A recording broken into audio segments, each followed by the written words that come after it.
So now we're going to show some basic entries that I find myself in when I'm in the Williams guard. The thing I like in terms of getting there is it's really hard to get people's hands on the mats, but that's what we're trying to do. It's a good transitional guard too, like when you're getting swept, and to know how to immediately get there. It's not a position that's easy to do when you're static and then trying to get there, because they're going to be controlling your hips. It's really hard to move. So what we want to do is when we feel ourselves getting transitioned into a different position, immediately going there right away, okay? So first option is let's just say from straight close guard, right? And I'm right here, and Timmy's hand, it's just a typical like day one close guard. The number one thing, and not to get into close guard too much, but when your hips are on the mat, you're in a terrible position to control posture. Because in reality, what you're gonna have to do is you're gonna have to use your squeeze on your thighs to control them, and your squeeze on your legs, and that's super exhausting. So if you've ever found yourself getting tired of just holding someone in your close guard, it's because your hips are on the mat and you're not able to manipulate their weight as much. You're going to be using a lot of strength of your arms and a lot of that muscle, right? When you're in close guard the right way, your hips should be riding up on their thighs. And when you do that, all it requires is a little bit of squeeze with your thighs and just pulling your knees into the air. So before I was down here, hips are on the mat, okay, very poor posture.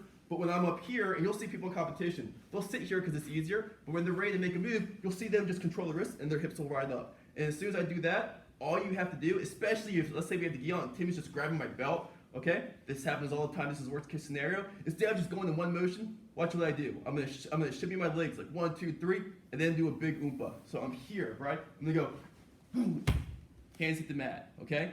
And as soon as his hands hit the mat, I'm controlling the hand, 2 hands, I immediately shift like I'm doing a scissor sweep. My knee hits the mat, leg comes up, I grab the control here, immediately grab here, right?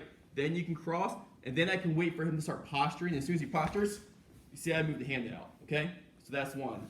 The other worst option, so let's say I'm here, and Timmy's just barreling down, hands, I mean, I call this kind of like the wrestler's attack, where he's not even trying to escape, he's just trying to hold me down, okay?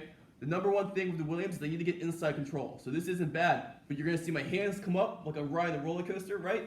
I'm gonna commit everything to one side here, and you're gonna see me take this hand, drop it right down to the head, okay? And then as I do that, and he's forced to the side, crooked guard. Knee comes up, and I'm here, I'm controlling the legs, right? And if you'll notice, the little trick is my knee's always on the inside right here, right? If Timmy's here like this, he controls my hips, I'm flat on my back. So, when his elbows were on the mat here, you're gonna notice, watch, just push, 1, 2. So everything's on the inside. I'm controlling this inside space. This is my box. I come out, I shift my hips, and you see how right now, my knee is just ever so slightly in between his elbow and his side. That's what I want. So that when this drops, I come up and close here. This is what we're gonna lead to next. As soon as Timmy postures, I can bring my knee in and start using that as a frame, okay? So we did 2 close guard ones. The next one we're gonna do is, if I'm mounted on Timmy, and I'll roll with a lot of big guys, right? And sometimes, especially in NoGi, there's no grips. I can't hold him down. All I can do is I can sometimes control the head. I can push like this, but that doesn't always work. And it's a lot easier for me when someone's sweeping, instead of fighting it and I know I'm gonna get swept, concede the sweep, but as soon as I land, watch how I immediately turn my hips and get my hips shifted and go to Williams. So I'm here, Timmy just bump and rolls, go ahead.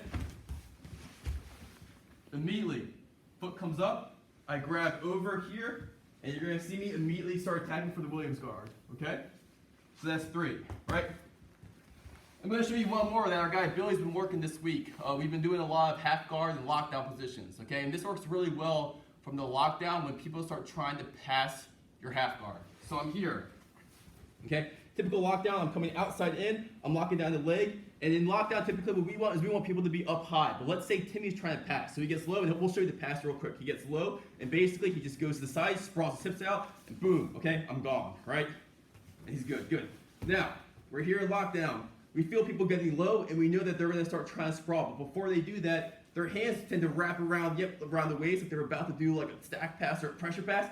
Super simple, right? Knees here, just let go, and then boost up as you turn the angle, okay? And if you notice, every time I'm going to Williams, my hands come out to one side. Before I wrap the leg, my hands come all the way out to one side. I call this the steering wheel position. Because what I'm gonna do here is before I even get set into my Williams, you're gonna see one hand that comes here, and watch this grip. This is the most important part of this segment. My hand comes in, and everyone's gonna wanna do this, I come in and I focus up here. And the reason I'm like this and not like this where I can grip is because this grip, if Timmy tries to lift his neck up, watch my elbow. It's so easy to flare my elbow down and break posture. If I turn my hand like this, and it's so hard for me to fight him that way. He's gonna end up picking me up. So when you do this steering wheel motion initially to get to Williams, my hand comes in, I flare, I drop my elbow down, this hand controls the wrist, and I extend away as I drop my elbow. And this will give you time to recover your close guard. Remember, knee to the mat, hand comes up, okay?